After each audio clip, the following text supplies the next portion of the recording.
The following is a special presentation of Tony Curry Radio.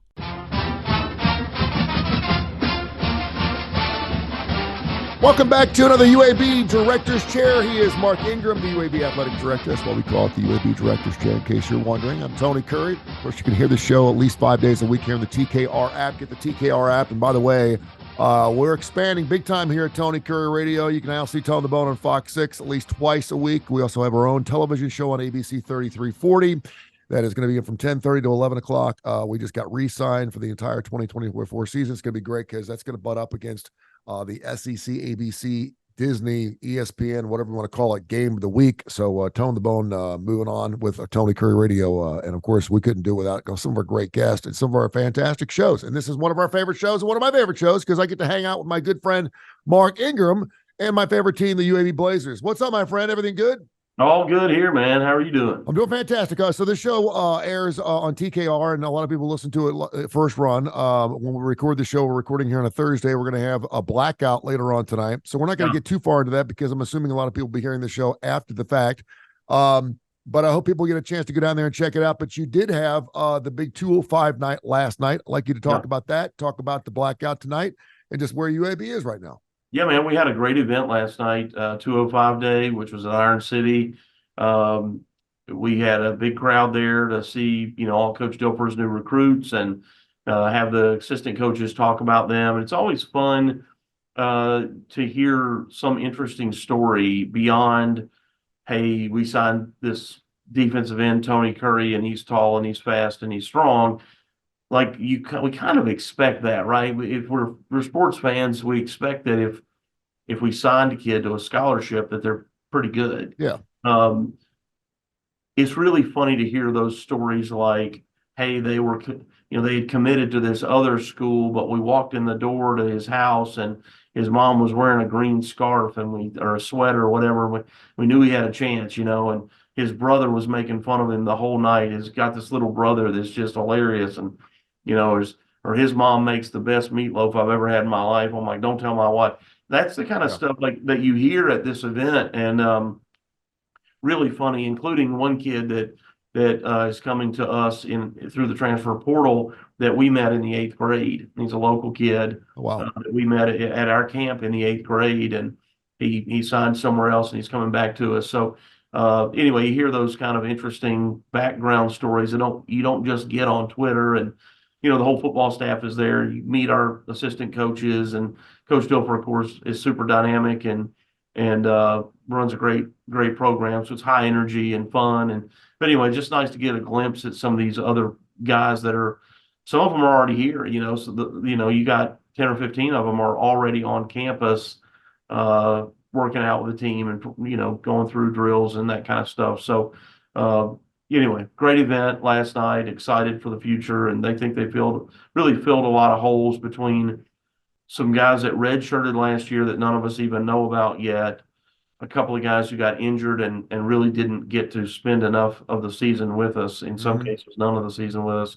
Getting those guys healthy, and now layering in some veteran transfers that can help us immediately, and some really good young talent out of high school. We still believe that signing more high school kids than transfers is the way to go. And that's what we did through this recruiting cycle. Now, the new challenge in recruiting is that the transfer portal will open back up at the end of the spring semester. So you go through spring practice, and if a kid feels like, man, I was going to move up the depth chart and I didn't move up, or I moved down, because remember, we just brought in a couple of, like I said, 12 or 15 guys through the mid-year. Boy, that guy showed up. He's awful good. I'm gonna get back in the transfer portal. So you may lose some. Is there anything when coaches sit down and go into these living rooms and recruit these kids? Is there any type of questionnaire or any type of resume building process for these kids to kind of give you a nod whether they are going to be? I mean, you and I just talked about it. We know that 1 in 5 kids are going to want to transfer. That's a big number. We're not talking about 1 in 10. There's a great possibility that 1 in 5 kids on your team are going to be split, and that's a huge number. is there any way to kind of get inside their little noggins before they sign that letter of intent with UAB that they may be one of those guys, kids that are going to do that? Or is there, you know, They would never tell you that, right? And you remember, ask them what their expectations are. I mean, do you expect to be playing by your second year? sure. I mean, I mean, what's important to you is a question. Hey, yeah. when you're thinking about where you want to go, what's important? And that's good. That's a good question because it helps us address that. If they say, "Hey, I really want to be an agriculture major," Mm-hmm. we don't have that at UAB, Yeah.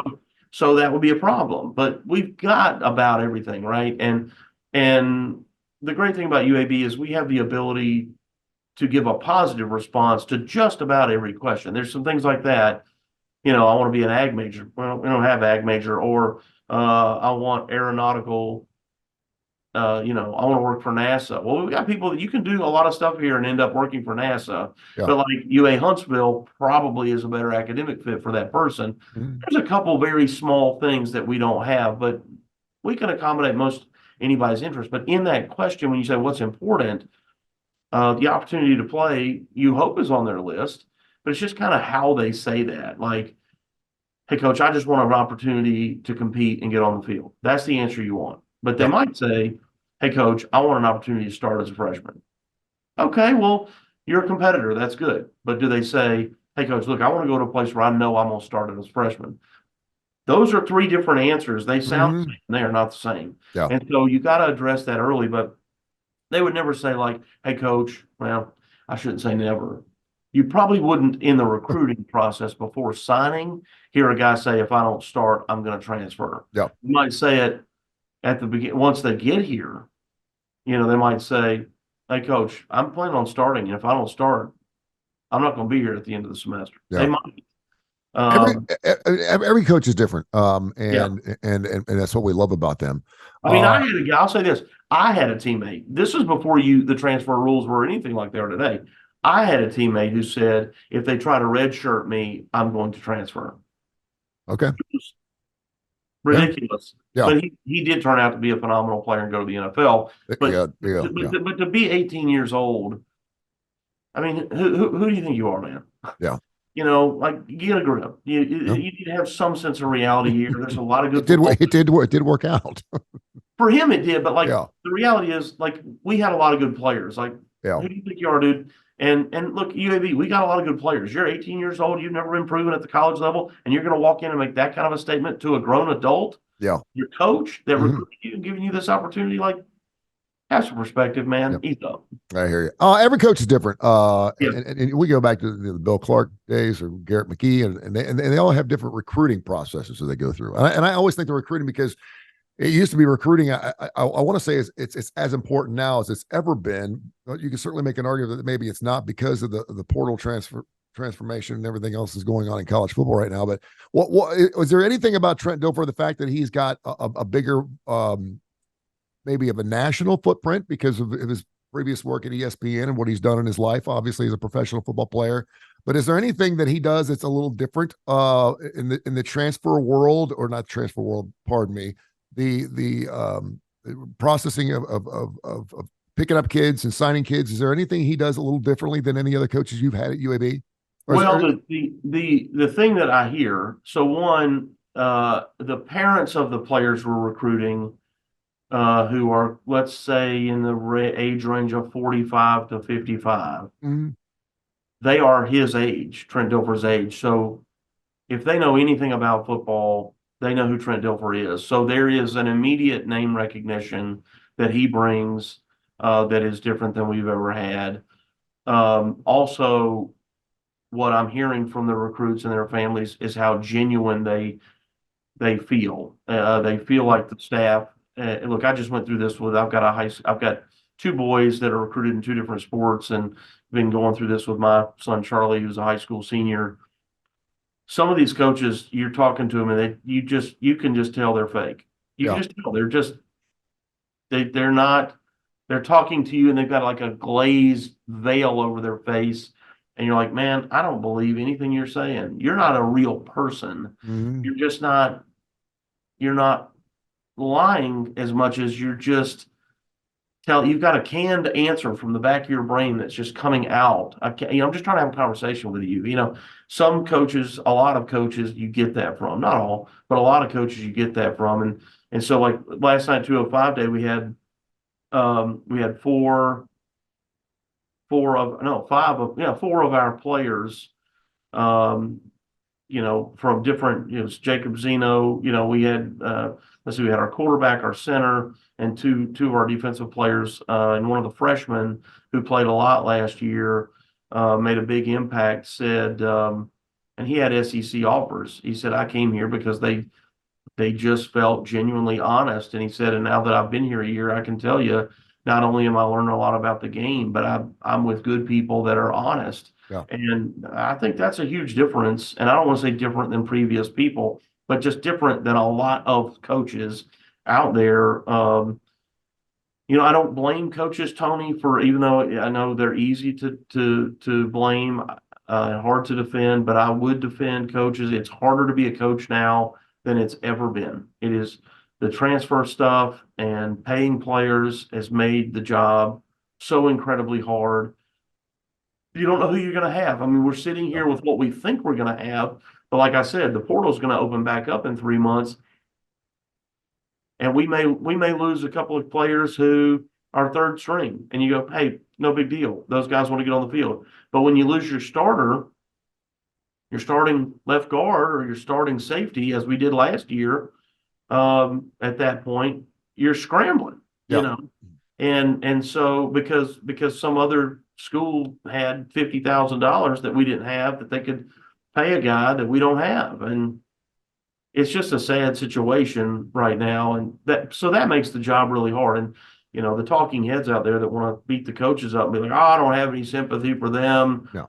They make a lot of money. Well, they get fired too. Yeah, exactly. You get a lot of pressure. So, Mark Ingram, the UAB athletic director, joins us every single week. We're very grateful to have his time and the opportunity to talk up and pull the curtain back on not only UAB sports but also college sports as a whole. It seems like every time we talk, and it seems like it's like almost every other day, time is flying by so fast.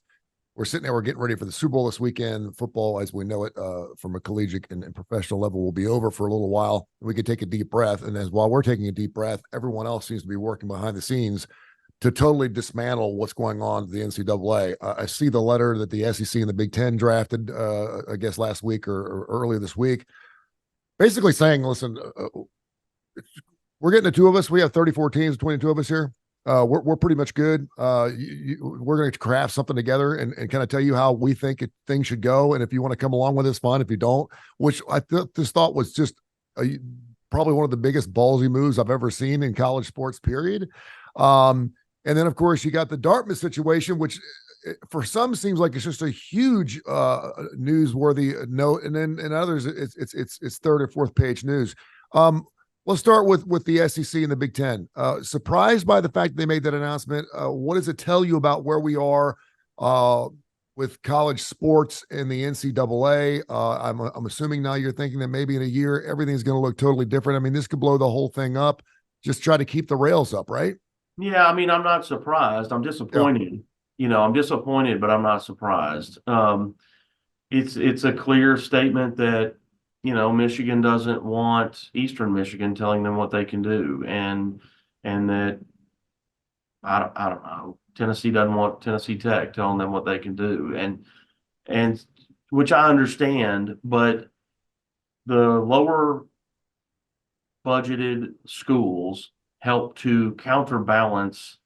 It's that yin and yang principle. There's a counterweight that we provide in sensibility and how we have been running this. And we went 80, 90 years of really good, positive traction with the NCAA governance. And it was all about competitive equity. And because it was, while I understand that Lloyd Carr, who was the head football coach at Michigan, when Lloyd Carr lost to Appalachian State at Michigan, that was a defining moment. And it was good for college sports because it said to fans, how many times have you heard fans of these, look, I'll just call them out, whether it's Alabama, Auburn, Tennessee, Florida, Georgia, whoever, they've got season ticket holders who are looking at the season ticket package and who they play. And they're like, I'm going to go to these 4 games, but I'm going to give my tickets away to these Sure. these cupcake games, these throwaway games, these gimme games. Everybody has their own negative word that they want to associate with those games, these layup games. Yeah. Well, that said, you better pay attention because it wasn't a layup, was it? When Appalachian State beat Michigan, and you could go through UAB beats LSU, and you could go through South Alabama beats was it Mississippi State a year or two ago, whatever. You go through these games every year. There's some of these what they're calling upsets. Well, those happened because NCAA legislation reduced the number of scholarships in football from 140 at one point down to 85. Well, there's those players, those 55 other players that used to be at an SEC school are now here, and they're at South Al, and they're at Troy, and they're at Georgia State, and they're at, wherever. And so the game became more competitive. That's what makes the NCAA basketball tournament so great. Yeah. Is that it's more even than not.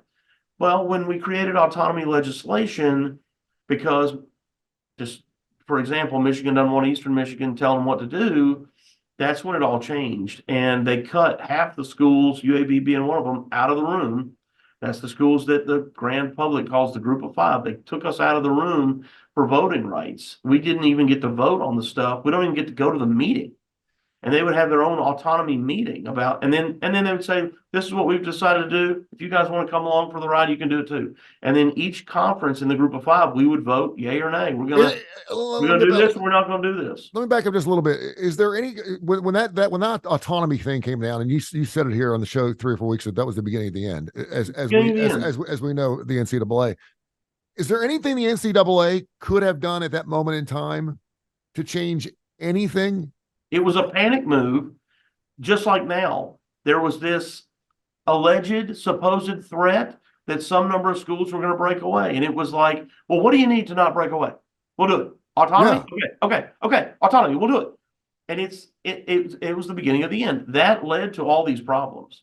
That's when we did cost of attendance, which is not necessary. That's when we started that's when the Alston case finally happened, and that ruling allows people to pay. Listen, cost of attendance at UAB, a full cost of attendance check would be $5,600. The Alston Award, if you did a full Alston academic award, but you can go to every athlete, even if they're not on scholarship, is just short of $6,000 more dollars. Oh, these kids, they need this money. If they're on a full scholarship, Tony, we pay for their housing, their meals. We feed them in addition to the meal stipend. We feed them. We pay for all their academic expenses. We pay for their nutritionist, their strength coach. They don't pay a gym membership to work out in the finest weight room in this town. We put workout plans together. Our nutritionist goes to the grocery store with them to teach them how to grocery shop if they need to, if they have certain strength goals. We're doing all these things. We pay for all their tutors, all their academic services, whatever. We're covering all that stuff, right? We pay for their uniforms. We pay for their travel, on and on and on. If they're a person of true need, they also get a Pell Grant from the federal government that is $11,000. Yeah. So listen, there are people of true need that are on our teams, and I'm thrilled they get it. I didn't have $11,000 of walking around money on top of a cost of attendance check and paying for all my expenses. And in addition to the expenses, also feeding me and also giving me possibly an academic award. But we just keep acting like we're not doing any of these things. I don't know why we can't defend ourselves, but the NCAA as a governing body is like the federal government. Easy to pick on. It doesn't matter who the president is. It doesn't matter who's in office. It's just this nebulous organization that's easy to jump on the bandwagon and just beat them up.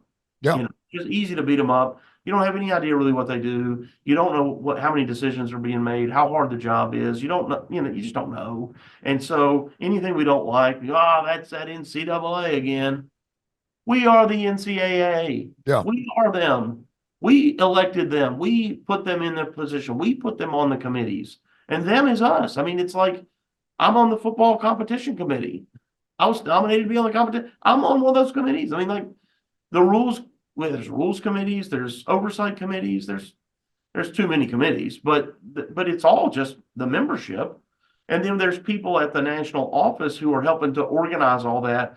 They're sort of keeping the notes of the meeting. Okay, this is what we voted on, right? This is all right. I'm going to send this, and they do all the, let's just call it clerical work of managing that for us.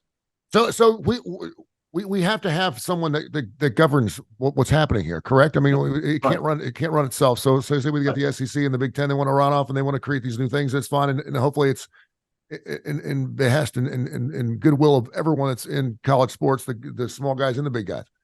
So you have to have somebody. Is that a matter of taking the NCAA, which is an institution that's already here, that is a non-for-profit, then you just reestablish it and say, listen, okay, this is going to be your job? Because it sounds like the NCAA went way up here 10 years ago to like, we don't even need you anymore. We don't even know what you just said it. We don't know what they do. We don't know why they're here. Yeah. We don't know what their job is. And it seems like it's moving really fast, and it doesn't seem like there's anyone really like, no one's got the reins in the horse. It's just running right now. Yeah, so every conference, there is national legislation that we all have to, without option, adopt. So recruiting rules, for example, we all abide by the same recruiting rules. But the NCAA has other sort of, I'm going to call it optional legislation, where to each conference, you need to establish concussion protocols on campus that everybody in your conference adopts, and it needs to include these things. But there's some in the weeds details that we get to decide as a conference how we do it. So let's just say that our conference has a medical spotter up in the press box, that during every single play they're watching to see if anybody looks like they maybe had a collision, that they can call down immediately and tell an official to blow a whistle. Hey, go check on number 17. I think he got hit hard. He looks like he's woozy. Okay, but like maybe our conference has that person, but another conference says each team has to provide their own. Or another conference says, hey, whoever the home team is will have one or two, and the visitor agrees that this medical person is a neutral party that is not going to say, oh, your quarterback looks hurt. Yeah. That they're not going to, game play, that they're really just out there watching every single kid in a neutral fashion. And so those are some in the weeds details that we get to make. My point is, every conference we basically have all the same rules. So when you start talking about the governance of it, the conference itself has the governance structure in place. So for the Big Ten and the SEC, they may fight over which conference has the most authority, or maybe the two of them will get together and then they'll hire a person that has the oversight of this group, maybe. But do you think it's something where they sit down with the NCAA? It's not that hard. No, it didn't seem like it. And again, there's a lot of things that need to be uncovered here and worked on, but there's also a lot of things that are also in place. Do you think it's a thing where the Big Ten and the SEC sit down with the NCAA and say, here's what we're proposing, do you want to in? Or yeah, do you think it's something where they've already moved forward? You think they've already moved on? That'll be the start of it, Tony. And I don't want to speak for the commissioner of the Big Ten, who I've never met. I know Greg Sankey well, but I wouldn't dare speak for Greg. But knowing Greg, I'm sure that he's a diplomatic person, but he's direct, and he doesn't mince words, and he's fair though. Yeah. He's not a guy that says he messages carefully, and every word means something with Greg. It's my experience with Greg, which is a great characteristic in a person in his position. But my assumption is they'll meet with the NCAA and they'll say, hey, look, this is what we think. And they'll probably have some amount of time that the NCAA can figure that out. And if they can't, then that breakaway that everybody talks about is likely to happen. Look, you got ADs in the ACC saying things like, when people talk about the haves and the have-nots, I kind of feel like the have-nots. Mm-hmm. I've been saying this since the beginning of autonomy, which is my budget is closer to Iowa State than Iowa State's budget is to Texas. Yeah. They're still in the same conference, but my budget is closer to Iowa State and Kansas State than they are to Texas and Oklahoma. And I realize they're leaving to come to the SEC, but my budget is closer to Missouri's than I bet Missouri's is to Alabama's. Sure. So, it's kind of hilarious. And then you get, Central Florida, Houston, and Cincinnati, who a year ago were not in the autonomy group, and now they are. Now they are. Yeah. And fair. all they did was they just took off one logo and put on a new logo and autonomy group, There you go. Power 5. It's just kind of ridiculous. And that's why I come back to the whole autonomy discussion. I think is absurd from the beginning. And but that really was where it all started to slide downhill. And well, let me ask you lawsuits this. haven't helped. Since constant lawsuits. I consider you a very smart, well-vested individual, and I know you're looked upon with much respect in this college world that we live in. And so I'm thinking a lot of people, your phone is probably ringing off the hook about all these things going on. So as a group of 5 school, what type of power do you have as an athletic director or as an institution? And what kind of moves how proactive are you being? You obviously don't want to sit back and let these big boys tell you how it's going to be, right? So what are you guys doing at your level? Have you made phone calls with other ADs going, listen, we need to sit down and have a weekend in Vegas and figure out what the hell we're going to do? Well, look, man, this is the same conversation that I had with people when they were telling me we've got to get out of Conference USA and into the American Conference. And they would ask me, Mark, what are you doing to help it? The answer is the same, which is we have to continue to be the very best version of ourselves. We have to continue to grow and produce. And that's what we've been doing over the last 8.5 years is building facilities, infrastructure, which allows our coaches to be successful. If our coaches are successful, we're attractive. Yep. If our coaches are not successful, we're not. And so we've got to do everything we can to help our coaches be successful. And while I want our coaches to be successful in all sports, sadly, the only 2 that anybody looks at is football and men's basketball. Yeah. I hate that, but when these national conversations happen, that's all anybody ever talks about. We go to conference meetings, that's all we talk about. And then they'll toss in women's basketball a little bit, but we don't hardly talk about Olympic sports ever. We have 100. We hardly talk about Olympic sports. For sake of argument, we have about 130 college football teams. How many do we have in 3 years? Well, there's 100. I think it's 136 Division I FBS. Like I said, for sake of argument, 136 teams. Yeah, how many do we have? And you're asking in 3 years, how many do we have? Listen, people are constantly trying to jump. Like you saw James Madison jump, Kennesaw State jump, Liberty, Coastal Carolina, Jacksonville State.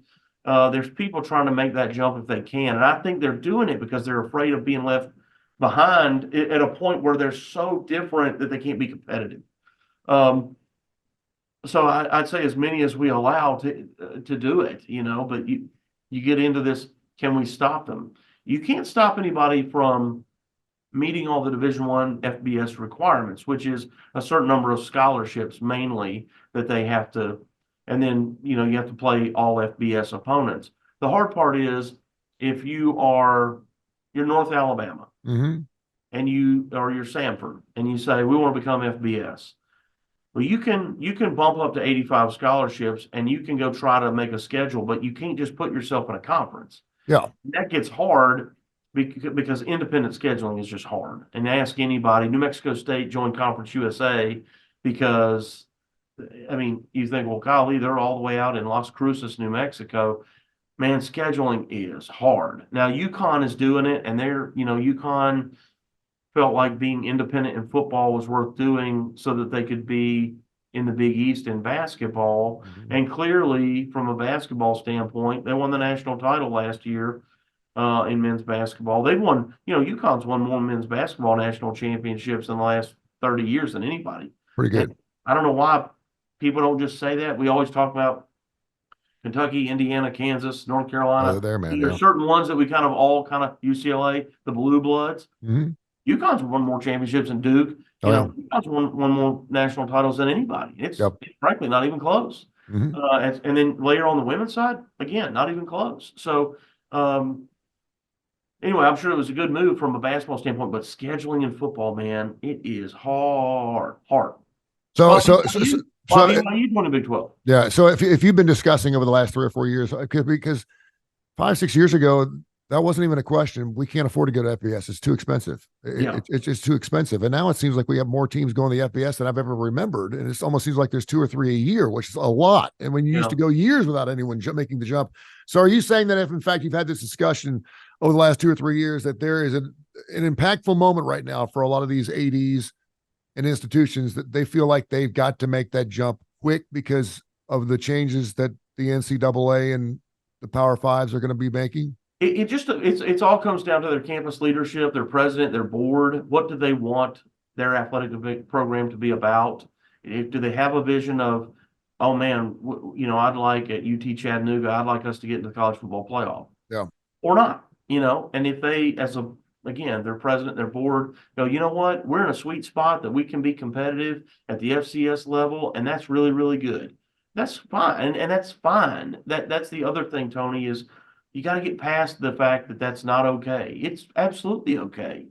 And They have a great model. It works. it's a great model and it does work. And so it's just a matter of what you want athletics to be at your institution and what your vision as, again, global leadership thinks about that and how that impacts all your other sports and what does that mean for how you market and promote your university.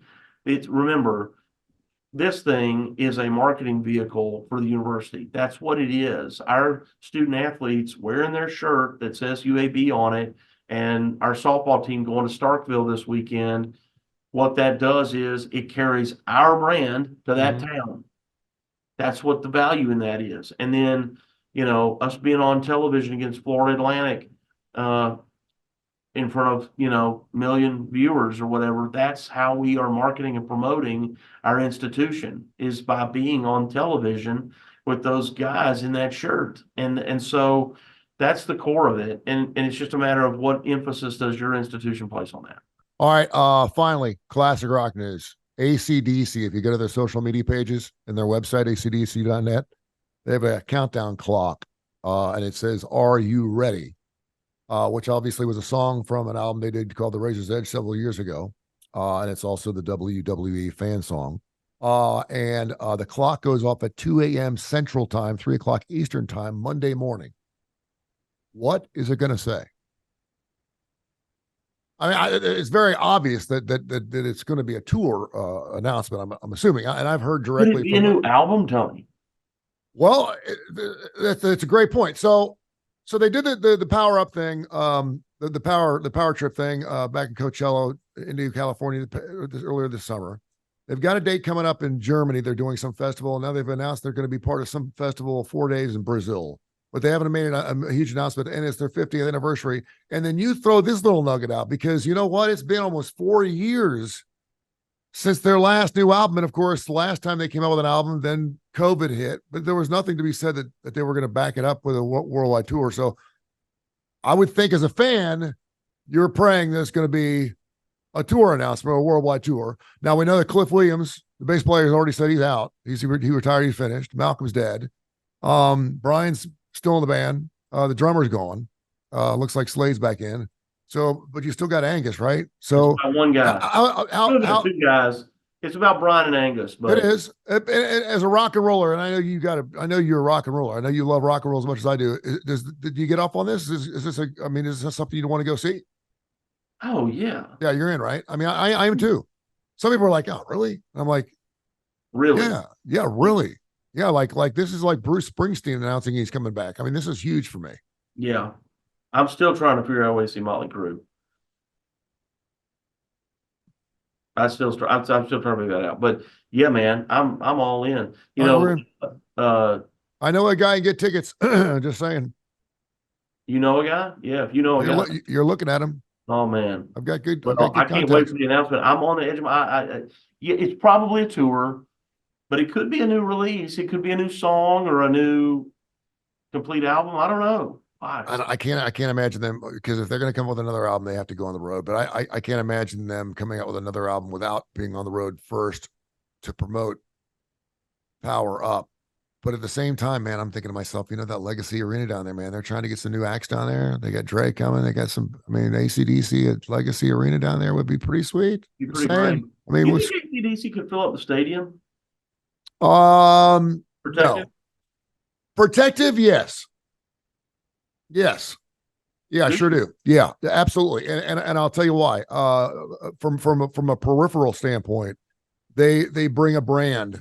Um, there's no one on this face of this earth that has not heard an AC/DC song, whether you think you have or not. You may not even know who they are, but I can promise Right. you've heard their music. Oh, for You've sure. heard their music. Yeah, you've heard the I music. just saw the Twisted commercial. Now they're using "Have a Drink on Me" from AC/DC. If you've been to a college football game, you've heard AC/DC every single Saturday. You hear it.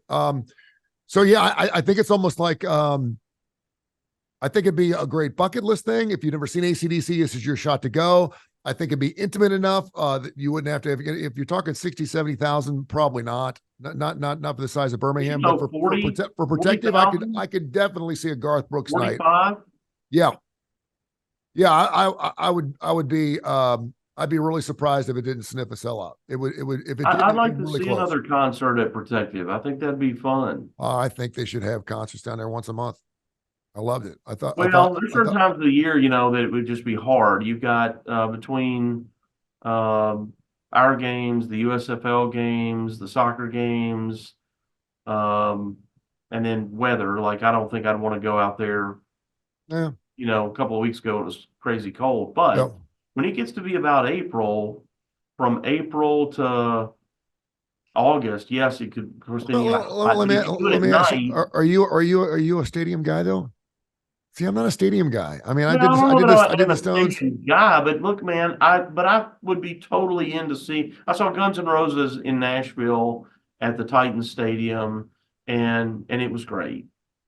Yeah. It was great, but it also kind of depends on where you are, right? Like I was fortunate enough to get some pretty good seats. I was off kind of the side of the stage and not terribly far away. But if I'd been in the upper level in the far corner, I might have been kind of. You're not there for the show. You're there for the effort. Yeah, you're just there for the environment. Yeah, I just want to be a part of it, right? But yeah, I mean, I'd go see who I got to see at a stage. If that's what I got to do, that's what I'm going to do. All right, we're in. I'll get some tickets. Iron Maiden's playing in Charlotte in August, and I'm thinking hard about going to that.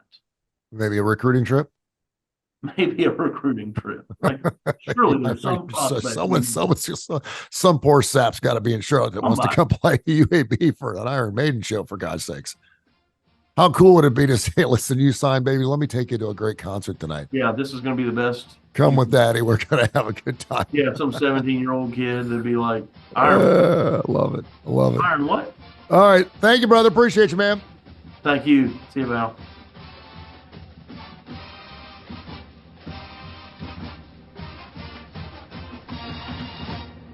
This has been a special presentation of Tony Curry Radio.